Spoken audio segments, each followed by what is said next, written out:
इतना कहने के बाद हाल में थोड़ी देर खामोशी छाई रही। जाह्नवी कुछ नहीं बोली। कुछ देर बाद राजेश्वरी ने फिर प्यार से समझाने की कोशिश की। देखो बेटा, बजाज कंपनी ने हमारी कंपनी के 800 करोड़ के लोन को टेक ओवर किया और फिर अलग से हमारी कंपनी के 30% शेयर खरीद कर कंपनी को भारी नुकसान से बचा लिया। अब बताओ, अगर हमारे उनसे फाइनेंशियल रिश्ते अच्छे हो रहे हैं और ऐसे में हम अगर उनकी तरफ से आए इस रिश्ते को ठुकरा देंगे तो वो लोग हमारे साथ क्यों बिजनेस से जुड़े रहेंगे? फिर तो वे अपना 30% इन्वेस्टमेंट वापस ले लेंगे और हमारा जो 800 करोड़ का बैंक लोन था वह भी वापस हमारे सर पे आ जाएगा। तुम समझ रही हो ना जानवी, मैं क्या कह रही हूँ? इतना कहकर राजेश्वरी ने अपनी बात खत्म की। मॉम, आपकी बात समझ रही हूँ, लेकिन आपको क्या लगता है मेरे शादी कर लेने से हमारी कंपनी के लिए और अच्छा हो जाएगा? ऐसा बिल्कुल नहीं है मॉम। आप उन लोगों का प्लान जानते नहीं हो।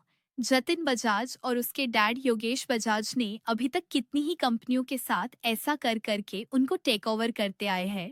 पहले तो वे उनके लॉस में चल रही कंपनी को फाइनेंशियल सपोर्ट के नाम पर उनके लोन रिपेमेंट की रिस्पॉन्सिबिलिटी लेते हैं, फिर 30% तक शेयर खरीदकर और कंपनी में हिस्सेदारी लेकर फिर कंपनी के कामों में कुछ ना कुछ अपने सेल्फ डिसीजन के साथ इंटरफेयर करते रहते हैं।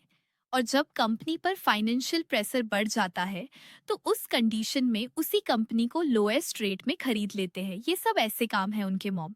मुझे तुम्हारी इन सब बकवास बातों में कोई इंटरेस्ट नहीं है। तुम अभी जाओ, उसे कॉल करो और मिलो।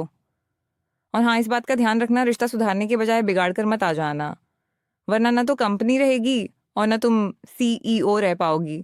समझ गई ना मेरी बात? ओके मॉम, जब आप समझना ही नहीं चाहती तो ठीक है, जा रही हूँ। इतना कहकर जाह्नवी उदास मन से घर से निकली। रास्ते में उसने इस प्रॉब्लम से निकलने के बारे में सोचना शुरू किया। क्यों ना ऐसा कोई सॉल्यूशन मिल जाए जिससे कंपनी का भी कोई नुकसान न हो और जतिन से शादी भी न करनी पड़े और वो खुद मुझसे शादी का इरादा छोड़ दे। तभी कुछ देर में उसके दिमाग में एक आइडिया आ गया। ओह यस, मिल गया आइडिया। क्यों ना जतिन से बोल दिया जाए कि वो ऑलरेडी शादीशुदा है।